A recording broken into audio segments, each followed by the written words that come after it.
Hi ಮಕ್ಕಳೇ, ಅಧ್ಯಾಯ 15 ದತ್ತಾಂಶಗಳ ನಿರ್ವಹಣೆ. ಈ ಅಧ್ಯಾಯನ ಕಲಿತ ನಂತರ ನೀನು ಮಾಹಿತಿಯನ್ನು ಸಂಗ್ರಹಿಸಿ ಕೋಷ್ಟಕ ರೂಪದಲ್ಲಿ ವ್ಯಕ್ತಪಡಿಸುವೆ.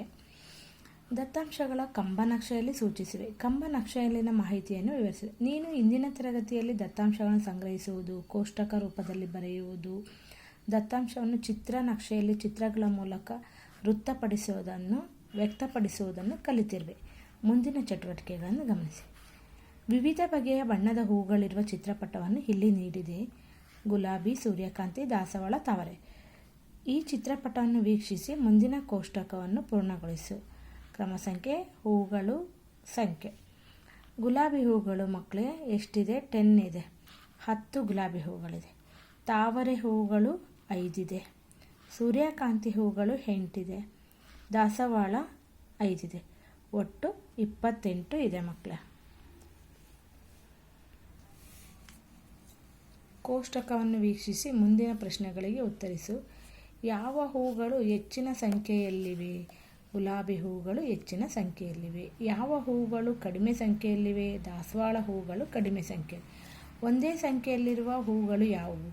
ಒಂದೇ ಸಂಖ್ಯೆಯಲ್ಲಿರುವ ಹೂಗಳು ತಾವರೆ ಮತ್ತು ದಾಸವಾಳ. ಒಟ್ಟು ಹೂಗಳ ಸಂಖ್ಯೆ ಎಷ್ಟು? 28. ಅದೇ ರೀತಿ ಮಕ್ಕಳೇ ಉದಾಹರಣೆ ಕೊಟ್ಟಿದ್ದಾರೆ. ಅವರು ಕಂಬನಕ್ಷೆ ಕೊಟ್ಟಿದ್ದಾರೆ. ಮೇಲಿನ ಕಂಬನಕ್ಷೆಯ ಸಹಾಯದಿಂದ ಮುಂದಿನ ಪ್ರಶ್ನೆಗಳಿಗೆ ಉತ್ತರಿಸುವಂತ ಕೊಟ್ಟಿದ್ದಾರೆ ಮಕ್ಕಳೇ. ಈಗ ಮಲ್ಲಿಗೆ ಎಷ್ಟು ಕಿಲೋಗ್ರಾಮ್ಗಳಲ್ಲಿ ವ್ಯಾಪಾರ ಆಗಿರುತ್ತೆ ಅಂತ ಕೇಳಿದ್ದಾರೆ. ಸೊ ಇಲ್ಲಿ 9 ಕಿಲೋಗ್ರಾಮ್ ಮಲ್ಲಿಗೆ ವ್ಯಾಪಾರ ಆಗಿದೆ. ಅತಿ ಹೆಚ್ಚು ಮಾರಾಟವಾಗಿರೋ ಹೂ ಯಾವುದು ಅಂದರೆ ಮಲ್ಲಿಗೆ ಹೂ ಅಂತ ಬರಿಬೇಕು ಮಕ್ಕಳೇ. ಎರಡನೇ ಪ್ರಶ್ನೆ, ಅತಿ ಕಡಿಮೆ ಮಾರಾಟವಾಗಿರುವ ಹೂ ಯಾವುದು ಮಕ್ಕಳೇ? ಇಲ್ಲಿ ಕಣಗಿಲೆ ಹೂ. ಒಟ್ಟು ಮಾರಾಟವಾಗಿರುವ ಹೂವಿನ ತೂಕವೆಷ್ಟು? 9 kg plus 6 kg plus 4 kg plus 2 kg, total 24 kg. 5 ಕಿಲೋಗ್ರಾಮಿಗಿಂತ ಕಡಿಮೆ ಮಾರಾಟವಾಗಿರುವ ಹೂಗಳು ಯಾವ್ಯಾವು ಮಕ್ಕಳೇ? ಗುಲಾಬಿ ಮತ್ತು ಕಣಗಲೆ ಹೂಗಳು. 2 ಕಿಲೋಗ್ರಾಮ್ಗಿಂತ ಹೆಚ್ಚು 5 ಕಿಲೋಗ್ರಾಮ್ಗಿಂತ ಕಡಿಮೆ ಮಾರಾಟವಾಗಿರುವ ಹೂ ಯಾವುದು? ಗುಲಾಬಿ ಹೂವು ಮಕ್ಕಳೇ. ಅದೇ ರೀತಿ ನೆಕ್ಸ್ಟ್ ಎರಡನೇ ಉದಾಹರಣೆಯನ್ನು ಕೊಟ್ಟಿದ್ದಾರೆ. ಅವರು ಕೊಟ್ಟಾದಮೇಲೆ ಆ ಉದಾಹರಣೆಯಲ್ಲಿ ಸ್ಪರ್ಧೆಗಳ ಹೆಸರು, ಭಾಗವಹಿಸಿದ ವಿದ್ಯಾರ್ಥಿಗಳ ಸಂಖ್ಯೆ ಎಲ್ಲವನ್ನು ಅವ್ರು ಕೊಟ್ಟಿದ್ದಾರೆ. ಮತ್ತು ಇಲ್ಲಿ ಸ್ಕೇಲಲ್ಲಿ ಭಾಗವಹಿಸಿದ ವಿದ್ಯಾರ್ಥಿಗಳ ಸಂಖ್ಯೆ, ಕಂಬ ಸಾಲಿನಲ್ಲಿ, ಅಡ್ಡ ಸಾಲಿನಲ್ಲಿ ಸ್ಪರ್ಧೆಗಳ ಹೆಸರು ಬರೆದಿದ್ದಾರೆ ಮಕ್ಕಳೇ. ಅದೇ ರೀತಿ ಅವರು ಕೊಟ್ಬಿಟ್ಟು ಮುಂದೆ ಪ್ರಶ್ನೆಗಳನ್ನ ಕೇಳಿದ್ದಾರೆ ಮಕ್ಕಳೇ. ಮೇಲಿನ ಕಂಬ ನಕ್ಷೆಯನ್ನು ವೀಕ್ಷಿಸಿ ಮುಂದಿನ ಪ್ರಶ್ನೆಗಳಿಗೆ ಉತ್ತರಿಸಿ. ಕಂಬ ನಕ್ಷೆ ಸೂಚಿಸುವ ದತ್ತಾಂಶಗಳು ಯಾವುವು ಅಂದರೆ ಕಂಬ ನಕ್ಷೆಗಳು ಸೂಚಿಸುವ ದತ್ತಾಂಶಗಳು ಯಾವುವು? ಸ್ಪರ್ಧೆಗಳ ಹೆಸರು ಹಾಗೂ ಭಾಗವಹಿಸಿದ ವಿದ್ಯಾರ್ಥಿಗಳ ಸಂಖ್ಯೆ. ಯಾವ ಸ್ಪರ್ಧೆಯಲ್ಲಿ ಅತಿ ಹೆಚ್ಚು ವಿದ್ಯಾರ್ಥಿಗಳು ಭಾಗವಹಿಸಿದರು? ಪ್ರಬಂಧ ಸ್ಪರ್ಧೆಯಲ್ಲಿ ಅತಿ ಹೆಚ್ಚು ವಿದ್ಯಾರ್ಥಿಗಳು ಭಾಗವಹಿಸಿದ್ದರು.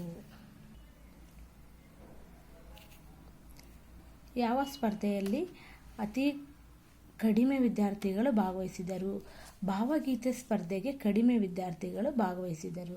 4 ಸ್ಪರ್ಧೆಗಳಲ್ಲಿ ಭಾಗವಹಿಸಿದ ಒಟ್ಟು ವಿದ್ಯಾರ್ಥಿಗಳ ಸಂಖ್ಯೆ ಎಷ್ಟು? 70 ವಿದ್ಯಾರ್ಥಿಗಳು ಭಾಗವಹಿಸಿದ್ರು ಮಕ್ಕಳೇ. ಚರ್ಚಾ ಸ್ಪರ್ಧೆ ಹಾಗೂ ಆಶುಭಾಷಣ ಸ್ಪರ್ಧೆಯನ್ನು ಹೋಲಿಸಿದಾಗ ಯಾವ ಸ್ಪರ್ಧೆಯಲ್ಲಿ ಹೆಚ್ಚು ವಿದ್ಯಾರ್ಥಿಗಳು ಭಾಗವಹಿಸಿದ್ದರು? ಚರ್ಚಾ ಸ್ಪರ್ಧೆಯಲ್ಲಿ ಹೆಚ್ಚು ವಿದ್ಯಾರ್ಥಿಗಳು ಭಾಗವಹಿಸಿದ್ದರು. ಇಲ್ಲಿ ಮಕ್ಕಳೇ ಕಂಬ ನಕ್ಷೆಯ ಅನುಕೂಲತೆಗಳು ಹಾಗೂ ಯಾವ ಸಂದರ್ಭದಲ್ಲಿ ಕಂಬ ನಕ್ಷೆಯನ್ನು ಬಳಸುತ್ತೇವೆ ಎಂದು ಯೋಚಿಸುವಂತೆ ಕೇಳಿದ್ದಾರೆ ಮಕ್ಕಳೇ. ಕಂಬ ನಕ್ಷೆಯ ಅನುಕೂಲತೆಗಳು: ದತ್ತಾಂಶಗಳ ಚಿತ್ರಗಳ ಮೂಲಕ ಆಕರ್ಷವಾಗಿ ವ್ಯಕ್ತಪಡಿಸಬಹುದು. ಹೆಚ್ಚಿನ ದತ್ತಾಂಶಗಳನ್ನು ಸುಲಭವಾಗಿ ಅರ್ಥ ಮಾಡಿಕೊಳ್ಳುವಂತೆ ಸಾಧ್ಯವಾಗುವಂತೆ ಸೂಚಿಸಬಹುದು. ಅನೇಕ ಮಾಹಿತಿಗಳನ್ನು ಸುಲಭವಾಗಿ ವೀಕ್ಷಣೆಯಿಂದಲೇ ಗ್ರಹಿಸಬಹುದು. ಇಲ್ಲಿ ಅಭ್ಯಾಸ 15.1ರಲ್ಲಿ ಒಂದು ಪ್ರಶ್ನೆ ಕೊಟ್ಟಿದ್ದಾರೆ ಮಕ್ಕಳೇ. ಒಂದು ತರಗತಿಯ 25 ವಿದ್ಯಾರ್ಥಿಗಳು ಇಷ್ಟಪಡುವ ತಿಂಡಿಗಳ ಕಂಬ ನಕ್ಷೆ ನೀಡಿದೆ. ಇದನ್ನು ವೀಕ್ಷಿಸಿ ಕೊಟ್ಟಿರುವ ಪ್ರಶ್ನೆಗಳಿಗೆ ಉತ್ತರಿಸುವಂತ ಕೇಳಿದ್ದಾರೆ ಮಕ್ಕಳೇ. ಈ ಕಾಲಮ್ ಹಾಕಬೇಕು ಮಕ್ಕಳೇ. ಕಂಬ ನಕ್ಷೆ ಮತ್ತು ಅಡ್ಡ ನಕ್ಷೆ ಹಾಕ್ಕೊಂಡ್ಬಿಟ್ಟು ಕೆಳಗೆ ತಿಂಡಿಗಳ ಹೆಸರು ಮತ್ತು ಆ ವಿದ್ಯಾರ್ಥಿಗಳ ಸಂಖ್ಯೆಯನ್ನು ಬರ್ಕೋಬೇಕು. ನೀವು ಇದೇ ರೀತಿ ಕಲರಿಂಗ್ ಮಾಡ್ಕೋಬೇಕು ಪೇರಲ್ಲಿ. ಅತಿ ಹೆಚ್ಚು ವಿದ್ಯಾರ್ಥಿಗಳು ಇಷ್ಟಪಡುವ ತಿಂಡಿ ಯಾವುದು ಮಕ್ಕಳೇ? ಇಡ್ಲಿ. ಎರಡನೇ ಪ್ರಶ್ನೆ, 8ಕ್ಕಿಂತ ಕಡಿಮೆ 6ಕ್ಕಿಂತ ಹೆಚ್ಚು ವಿದ್ಯಾರ್ಥಿಗಳು ಇಷ್ಟಪಡುವ ತಿಂಡಿ ಯಾವುದು? ಚಪಾತಿ. 4ಕ್ಕಿಂತ ಹೆಚ್ಚು 7ಕ್ಕಿಂತ ಕಡಿಮೆ ವಿದ್ಯಾರ್ಥಿಗಳು ಇಷ್ಟಪಡುವ ತಿಂಡಿ ಯಾವುದು? ದೋಸೆ. ಅತಿ ಕಡಿಮೆ ಸಂಖ್ಯೆಯ ವಿದ್ಯಾರ್ಥಿಗಳು ಇಷ್ಟಪಡುವ ತಿಂಡಿ ಯಾವುದು? ದೋಸೆ. ಇಲ್ಲಿ ಮಕ್ಕಳೇ ಒಂದು ಮೇಲಿನ ಕಂಬ ನಕ್ಷೆ ಕೊಟ್ಬಿಟ್ಟಿದ್ದಾರೆ, ಇದಕ್ಕೆ ಕೋಷ್ಟಕ ರಚಿಸಿ ಅಂತ ಕೇಳಿದ್ದಾರೆ ಮಕ್ಕಳೇ. ಒಂದು ಪ್ರಾಣಿ ಸಂಗ್ರಹಾಲಯದಲ್ಲಿನ ಪ್ರಾಣಿಗಳ ಸಂಖ್ಯೆಯನ್ನು ಕೆಳಗಿನ ಕಂಬ ನಕ್ಷೆಯಲ್ಲಿ ಸೂಚಿಸಿದೆ. ಕಂಬ ನಕ್ಷೆ ಪ್ರಾಣಿಗಳ ಸಂಖ್ಯೆ ಅಡ್ಡ ರೇಖೆಯಲ್ಲಿ ಪ್ರಾಣಿಗಳು. ಸಿಂಹ ಎಷ್ಟಿದೆ? 5. ಜಿಂಕೆ ಎಷ್ಟಿದೆ? 20. ಮೊಲ ಎಷ್ಟಿದೆ? 10. ಮಂಗ ಎಷ್ಟಿದೆ?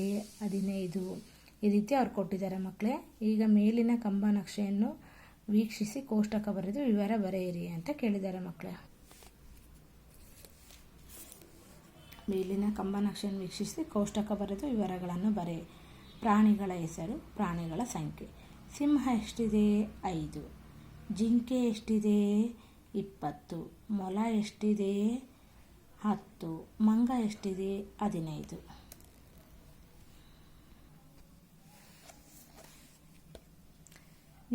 ನೆಕ್ಸ್ಟ್ 3ನೇ ಪ್ರಶ್ನೆ ಮಕ್ಕಳೇ. ನಿಮ್ಮ ಶಾಲೆಯಲ್ಲಿನ ಪ್ರತಿಭಾ ಕಾರಂಜಿಯ ಕಾರ್ಯಕ್ರಮ ಯಾವುದಾದರೂ 4 ಚಟುವಟಿಕೆಗಳು ಹಾಗೂ ಅವುಗಳಲ್ಲಿ ಭಾಗವಹಿಸಿದ ವಿದ್ಯಾರ್ಥಿಗಳ ಸಂಖ್ಯೆಯನ್ನು ನಿಮ್ಮ ಶಿಕ್ಷಕರಿಂದ ತಿಳಿದುಕೊಂಡು ಕೋಷ್ಟಕ ರಚಿಸಿ ಕಂಬ ನಕ್ಷೆ ಎಳೆದು ವಿವರಿಸು ಅಂತ ಕೇಳಿದ್ದಾರೆ ಮಕ್ಕಳೇ. ಇಲ್ಲಿ ಮೊದಲು ನೀವು ಕೋಷ್ಟಕ ತಯಾರಿಸ್ಕೋಬೇಕು ಮಕ್ಕಳೇ. ನಾಟಕ ಮಾಡೋ ವಿದ್ಯಾರ್ಥಿಗಳ ಸಂಖ್ಯೆ